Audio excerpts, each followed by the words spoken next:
This is out of Matthew 11:28-30. And Jesus says, "Come to me, all you who are weary and burdened, and I will give you rest.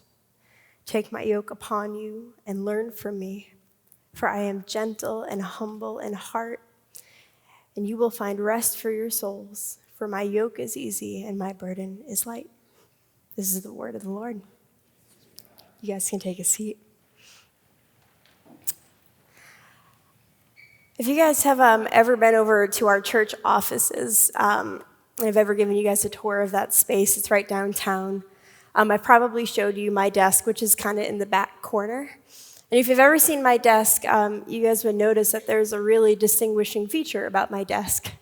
And it's that over time, there is actually less and less and less desk space. My desk is completely covered in books and just like articles that I print out. And I love to study. I love to intake information. I love books. Is anybody here kind of like that? You're like heavy on the intellectual side. You guys are my people.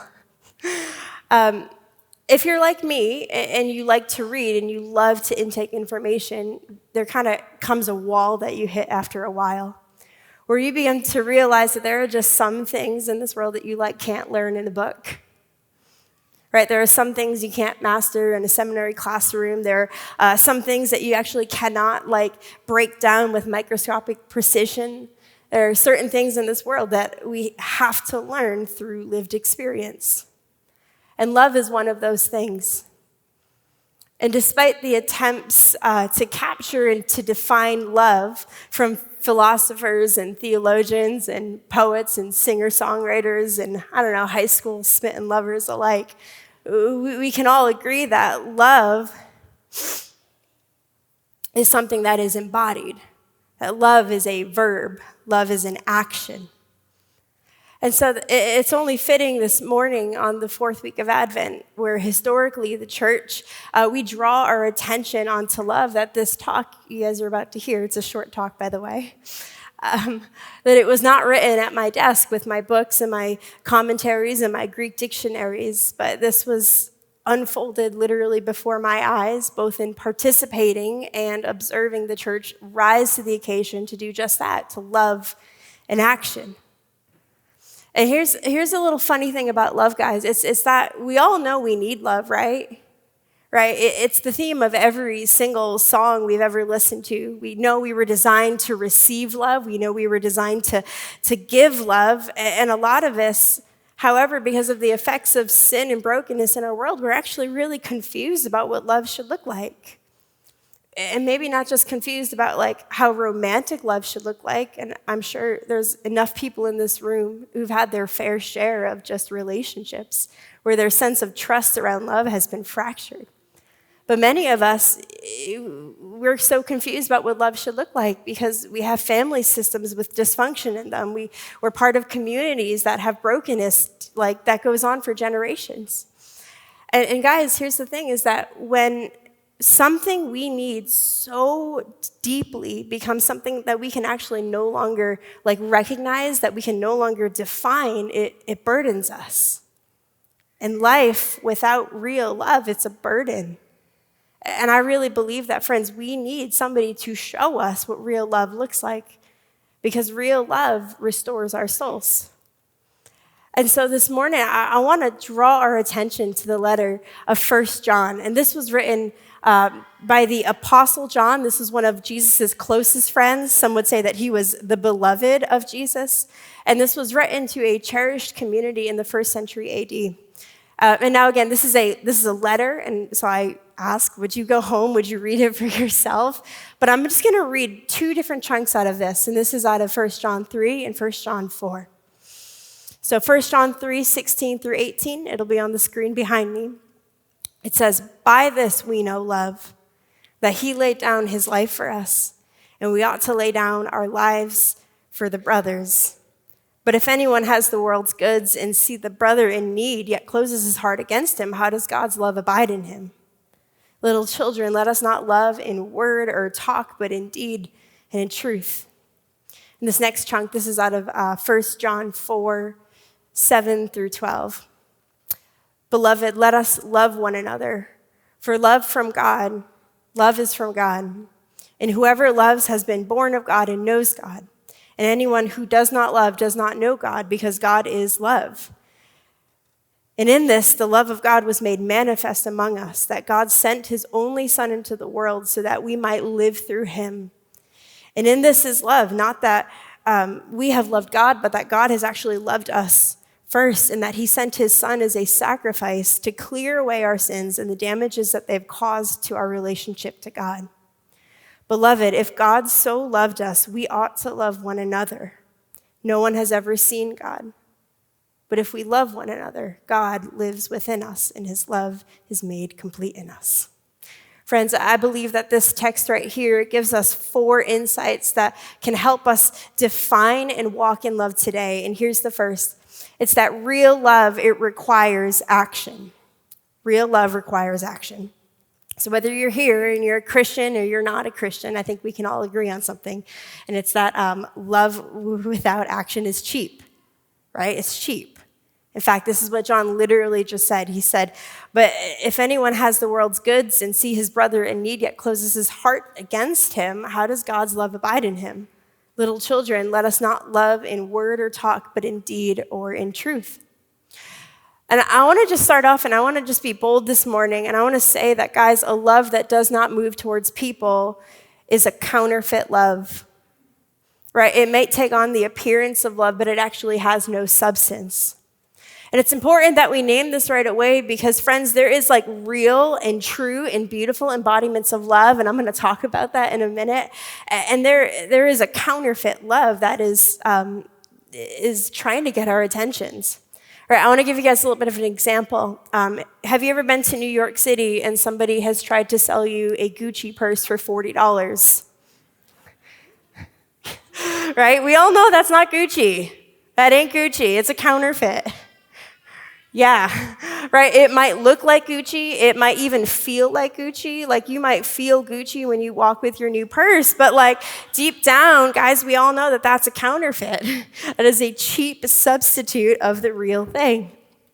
And here's the thing, guys, about counterfeit love and counterfeit Gucci purses is that over time, it breaks down with pressure, right? It does not show up when it's asked to carry a little bit of weight. And so when John says, if anyone has the world's goods and he sees his brother in need, yet he closes his heart against him, right? He is directly addressing that hypocritical false love that refuses to be thrust into action.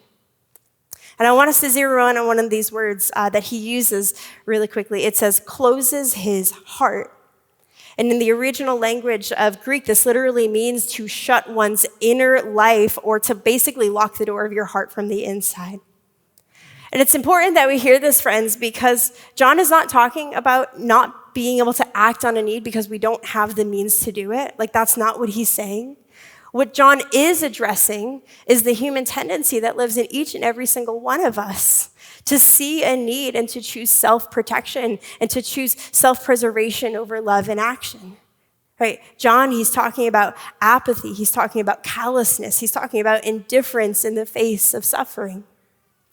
You know, I love this quote. This is by Eli Wiesel. He is a Holocaust survivor. He is an author. I actually had the opportunity to see him speak about 15 years ago. It was a life-changing opportunity. And he says this in a speech to the White House in 1999 to Bill Clinton. He says, the opposite of love is not hate. It is indifference. And friends, indifference is what happens when our heart closes itself to the needs of others. And if you're here in the room and you consider yourself to be a follower of Jesus, indifference is actually a massive threat to real love because, again, love, it moves us into the place of pain. It moves us towards those who have need. And this past week, when news broke about a mass shooting that happened at Brown University, and that not only a bunch of the students who go to this church were on campus, but that there was one person in particular who was in the room that was targeted. Some of Sanctuary's old staff from the years, some of my dearest friends, they moved towards us in love. I don't know if you guys remember, and if you don't, I'll tell you about them, but Eric Blaze and Tim and Brittany Moroz. Eric and Tim were pastors here at Sanctuary a couple of years ago, and Brittany is a trauma therapist. And friends, when they heard about the mass shooting, Tim and Britt, they got in their car and they drove overnight 600 miles north just so that they could sit with us. And the next day, Eric Blaze, he jumped on a flight with no change of clothes. I mean, literally, I think he had to wear someone else's underwear when he was here. You can fact check that later with Micah. He ran into the action, right? He didn't think about like grabbing his stuff. He just knew that I had to be where the people were who were in pain. And they did this because they love us. They love you. They love this city. And Brittany Moreau, she offered free trauma therapy to those who were on the closest of the pain, and they held space for our staff to be undone and just broken before the Lord before we ran into the front lines. Their love moved them to action. And guys, maybe not everybody like has the means to do that. Like I just acknowledge I might not be able to do that if this were to happen down in Virginia where they're from. But all week, I saw people who were rising to the occasion, and they were running to meet needs where they could, right? People were driving students to the airport at 5:30 in the morning, dropping off groceries, sending meals. One family helping a student get a new cell phone because hers is still on an active crime scene on Brook Street, and she can't get it, right? Making care packages for frontline workers, waking up at ungodly hours of the morning just to hold space and to pray and to hold vigil. This is love in action. And earlier in the same letter, John, he actually sets the tone for just about everything that he's about to say in 3 words. And he says, God is love. God is love. And God, he sets the standard of what love looks like. He sets the bar, and he actually models it. And by the way, this is really good, right? That God sets the standard of what love looks like. Because if I set the standard of what love looks like, it's way too low, and you guys deserve way more than that. Right? We actually need an unchanging, steady standard of love in our lives. And this is what John is saying. He's saying that God is that standard of love. And guys, because God is love, he is actually incapable of closing his heart to those who are in need. And the truth is that every single person in this room, whether we want to acknowledge it or not, we are incredibly needy creatures, right? Many of us, we spend our entire lives just trying to ignore the fact. We're trying to numb it out. And by the way, this is why I love like my 12-step people. I love you guys, right? You begin each and every day by simply saying like, I admit my need. I admit that I need a higher power greater than myself, and left to my own devices, like that's just a bad time. They recognize the reality that I have a spiritual sickness. I have a spiritual deficit in me. And by doing so, friends, they open themselves up to God's love to move in on their lives and to work in on their lives. In fact, the entire story of the Bible is a story of God responding in action to our spiritual needs. And many people, both Christians and non-Christians alike, we have this idea that God just sort of stands off at some like safe and comfortable distance in heaven. But friends, when love is best expressed, it always moves towards people. It always takes up residence in the neighborhood. It comes in an incarnate way, in flesh and in blood, and in a way that we can touch and feel and hold. And this brings me to my next point, which is that if real love requires action, this means that real love actually needs a body. Real love needs a body. In his gospel account, John, he states that the word of God became flesh and it dwelt among us. And years later, the apostle John, he echoes the same exact sentiment in his letters that we just read, where he says, in this, the love of God was made manifest or made known among us. That God, he sent his only son into the world so that we might live through him. And friends, I want to just humbly suggest that I think the reason why John kind of hits at this point a couple of times is because it's really, really, really important to him that we understand that God did not just simply communicate his love and hope that we get it. No, but that he came into our muck waist deep, came to embody what love looks like. And this is where the Christmas story, it finds us in this season and in this morning. The Christmas story is the story of God with us, who came to reveal to us the love of God through his incarnation. And I want to slow down real quick because I don't want to miss the importance of this, of the incarnation, how radical this is. That the God who spoke the galaxies into existence, the God who holds the universe together by his will, that he chose to arrive not in power, not in spectacle, but that he would lower himself to take on human flesh, right? And not just any human flesh, right? He could have become a king in a palace. He could have been a general with a massive army, but he comes in a vulnerable, needy, helpless baby, completely dependent on human hands to survive. And this is what John is telling us, friends. It's that God's way of showing love is by drawing near to us in vulnerability. And by the way, this is why the incarnation, it was such a stumbling block for people when Jesus came, right? It did not fit into people's expectations of how a God should act. To the Greeks, he was too small. It was foolish, right? To the Jews, this was incomprehensible. This was actually like extremely offensive. And yet there are actually some people who think that this was the only way that God could have ever gotten our attention. I love this quote. This is by St. Athanasius in his book on the Incarnation. It's an incredible read. I highly recommend it. He wrote it in the early 4th century. And he said, "The Lord did not come to make a display. He came to heal and to teach suffering men. But for him who came to heal and to teach the way was not merely just to dwell here, but to put himself at the disposal of those who needed him, and to be manifested according to as they could bear it, not vitiating or spoiling the value of the divine, appearing beyond their capacity to receive it." I want to say that again. Not appearing beyond our capacity to receive it. I want to teach you guys a theological term that blew my mind. It's called divine accommodation. In divine accommodation, it is this idea that because God loves us so much that he would go to such a distance to accommodate for us in our human limitations. And I want to give you guys an example, right? A loving mother, when she wants to talk to her 3-year-old, like she doesn't talk to them in a way that she talks to her other friends, like, right? No, what does she do? She like stoops down to their level. She gets down and she looks them eye to eye and she communicates with them in a way that they can understand, that they can comprehend. She speaks to them with such a tone and a posture that they're able to receive and to respond to her message. And this, friends, is exactly what God does through the incarnation, is that he comes down to our level in a way that we can receive it. And when God, he chose to show up as love embodied through Jesus, he also chose to expose himself to the suffering that's on the other side of love. Because if you've ever loved someone, you know that it's not always just like happy rainbows and sunshines. There's a lot of suffering on the other end of love. And this leads me to my next point, which is that love is costly. Real love is costly. In fact, some people would even say that love, it wounds us. Love by its very nature, it makes us vulnerable. It makes us susceptible to pain. C.S. Lewis, he has this quote where he says, to love at all is to be vulnerable. Love anything and your heart is going to be wrong. It's possibly going to be broken.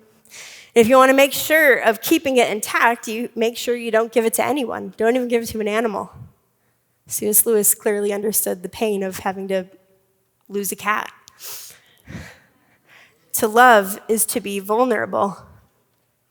And if you've ever actually read the Gospels carefully with open eyes, you actually can't really escape just how costly and how vulnerable the love of Jesus actually was. A couple examples, but when Jesus, he would heal people and he would deliver people out in public, like his own people, they would threaten him. They accused him, right? And that didn't stop him. Jesus' love, it cost him time and energy. You read the Gospels, this dude was constantly being interrupted. Like, there are moments where he would enter into a town and all night people would line up just to encounter Jesus. And the scriptures say that he would heal every single sick and tormented person who would come to him, right? That's exhausting, that's taxing on a human body. But to Jesus, it was worth it so that people could live with freedom in their minds and freedom in their bodies. Jesus, he got so close and so vulnerable with people that his love for them, it crushed him to the point of inconsolable weeping. When one of his good friends dies, Lazarus, he's just undone before them, even though he knows he's about to raise him from the dead, but he's still crushed. It wounded him to have friends who would betray him. It wounded him to be abandoned. It wounded him to have friends who would fall asleep in his hour in need. I mean, look at Jesus' prayer life. Guys, that wounded him, that crushed him. And I say all of this because so many people here in this room, we have experienced that same wounded love just in this past week. I just want to confess, last week I barely paid attention to Andrew's message. I just couldn't. I was checking my phone, and every time it would buzz, I just was so grieved. There was one Brown University student who I just hadn't heard back from yet, and I was getting really, really worried, and I couldn't track this person down. And after service, after praying with a bunch of Brown University students, I sat right here in this pew, and I got a text that sort of made me leave my body for just a minute. And I had found out that this person was safe, but I had found out that they were actually in the room that was targeted.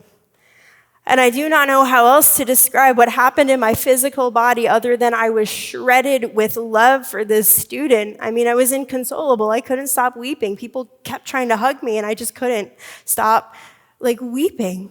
I felt God's love for this student pressed on my heart in a way that it wounded me. And many of us, every single person on our staff, everybody on our prayer team, so many leaders in this church, we have felt this way all week. We felt wounded with God's love for these students. And this compelled us to move into close proximity where our city was in pain. And Jesus, he felt that same shredding, costly love for you and for me. And despite how costly it was, he did not withdraw his love. And John says this, he says, "And this is love, that he loved us, that he sent his son to clear away our sins and the damages that they have done. And he does this by placing the full weight of sin and death upon his own body. And in doing so, Jesus, he restores us by bearing a burden of love that we just cannot carry himself. This is costly, self-emptying love." In the account of Matthew, Jesus, he leaves us with this powerful image of what it looks like to come under that love. And that image is of a yoke. Jesus says in Matthew 11, "Come to me, all of you who are weary and burdened, and I will give you rest. Take my yoke upon you and learn from me, for I am gentle and humble in heart, and you will find rest for your souls. For my yoke is easy and my burden is light." Now, if you're unfamiliar with what a yoke is, I have a picture of it right behind me. And a yoke is a wooden frame that is used to fasten two oxen together in order to carry a weight, which is also called a burden. By the way, this is why oxen are called beasts of burden. And the purpose of a yoke, it was threefold. First, it created companionship for the animals as they would work together step by step. Didn't realize that cows needed companionship. Secondly, it taught the younger ox about submission. By the way, submission is not a dirty word. Submission, it simply means to trust and to come under the authority of another. It's actually really healthy. And lastly, a yoke allows for the majority of a burden to fall upon the ox that could actually handle it. And even though there were always two oxen, they never actually did carry the same amount of weight. One always carried more of the burden of the other. And so, friends, when Jesus, he says, "Come to me, all you who are weary and burdened, and I will give you rest. Take my yoke upon you and learn from me, for I am gentle and humble in heart." He is actually not inviting us to another heavy religious demand or obligation.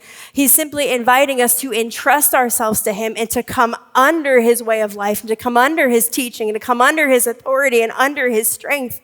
And here's the thing, friends, is that Jesus is the only person who could actually make that invitation, because he himself has gone before us, and he's already taken the full weight of our sin and of our brokenness upon his own body, and he overcame that. And friends, because of that, those of us who have come under the weight of his love, we don't have to fear anything. We don't have to fear death. And friends, I don't know how anybody faces the weight of this world, of this hostility, without somebody who's strong enough to carry the heavier end of it. I don't know. And so if you're here and you are weary and you are burdened, you can come to Jesus and you can lay down your burden. You can lay down what you've been carrying in for a long time, and you can come under his yoke and of his love, and you can allow it to restore your soul. And friends, only after we have come under the weight of Jesus' love, we have allowed it to restore our soul, it's only then that we can actually begin to carry the weight of his love for others. And this leads me to my final point. And it's that love still needs a body. As we close, I want us to look back to the text one more time. It says, "Beloved, if God so loved us, we also ought to love one another. No one has ever seen God. And if we love one another, God, he lives in us, and his love is made complete in us." Saint Teresa of Avila, she has this poem in which she says, "Christ has no body now but yours. He has no feet, no hands on earth but yours. Yours are the eyes with which he looks compassion on the world. Christ has no body on earth but yours." Friends, Jesus is still very much interested in manifesting his love in action here in Providence. And that's what we saw this week. We saw the church come under the burden and under the weight of Jesus' love for others. Jesus wanted to stand outside of Barris and Holly Building Memorial as the FBI was combing through bushes, holding a non-anxious presence for students to process and grieve. He wanted to, but he has no body, so he used ours. Jesus wanted to hug and to hold those students in their little bodies that had just been so profoundly traumatized. He wanted to give them the closest thing that they could get to a mother's embrace. Some of them can't even get back home for the holidays. Jesus has no body but ours, and Jesus sent us.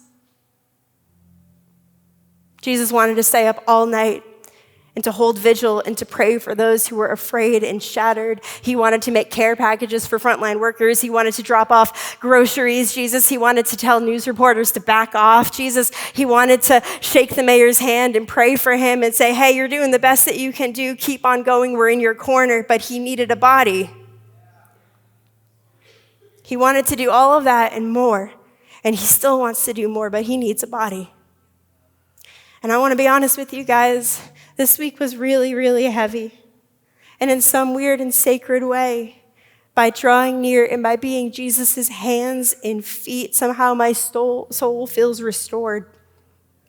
Right? Because there's something about allowing the weight of God's love for others to rest on my life that actually completes me. Right? It's kind of like being a little bit like a diamond, right? It's formed under pressure and it's shaped and it's perfected, not in spite of the weight, but because of the weight. And so how many of us, we want to be like diamonds in the faith? We want to be pure and radiant. We want to reflect the light and the beauty of Jesus in a dark world. How many of us, we want that?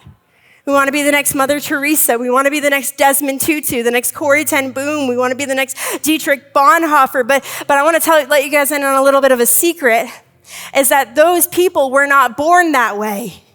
They were formed over time under the pressure of God's love for them and then for others. And so the question this morning, if you are here and you are a follower of Jesus, is, are you willing to come under the yoke of Jesus' suffering love and to allow God to give you his burden of others? It's costly. It's going to wound you. Your prayer life is never going to look the same. Your spending is going to look different. But there's something about it, friends, that it completes us. And as I close this morning, I want to leave us with just two simple invitations. And the first invitation is just to come and to receive the weight of God's love for you. I'm under no illusion that every person in this room has encountered Jesus, and I just simply want to give the opportunity to come under the weight of Jesus' love for you. Some of us, we've been carrying the weight for so long. Some of us, we have just been like the victims of unbelievable violation in our own bodies. Some of us, we've been just carrying the weight of trauma in our lives. Some of us, we've been carrying around the weight and the regret of our own life, and we just feel guilty and we're so ashamed. And the good news, friends, is that God is offering for us to come under his yoke this morning. He wants to walk with you in companionship because he loves you. He loves you. He wants to set the pace of your life with gentleness and humility. God is so much more tender than we give him credit for, guys. And all that means, by the way, of coming under the love of Jesus is just simply to say, Jesus, I trust you. I entrust you with my life. I want to come under your love. And can I just say really quickly, friends, I have met people in my life who have had unbelievably dark histories in past and people who have had awful things done to them. And friends, when they encounter Jesus, their life is never the same. And they come under that burden of love and they say, I'm not going to go out kicking and fighting, but I'm just going to surrender to Jesus. And their life over time is transformed and healed and restored. And that same opportunity is available to every single person here in this room. And so that's the first invitation. It's just to come and to receive the love of God for you. And the second invitation this morning is that if you have already received the weight of God's love for you, is to come and to receive the weight of God's love for others. I couldn't help but wonder this morning when I was in prayer if there are some people in this church who are numbed out and calloused by indifference. And by the way, we aren't born indifferent. Like this is not like a non-human thing. Like we over time become indifferent because we lack hope or because we experience trauma, any number of things, but we're not born indifferent. And I just imagine this morning Jesus just wanting to begin to heal and to chip off indifference in our life. I've seen some of the most numbed out, like hard dudes up here at this altar, and their lives are transformed, and now they just want to like help and serve and love people. But they had to admit that like, oh, I'm indifferent, and that's like a heart issue. And I can't help but believe this morning that God, he wants to impart his burning love for other people onto some of us. God, his heart breaks into 10 billion different pieces, but how many of us we want to let a shard of that cut me?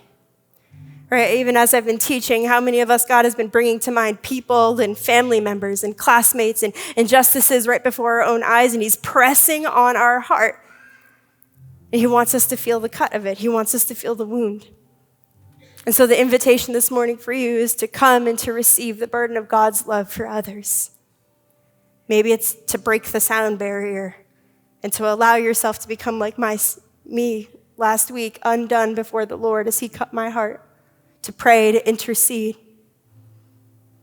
We're going to leave the room like this for a minute, but I want to invite you, if God is speaking, if he's moving, don't leave this morning without encountering him. He's gentle and lowly in heart.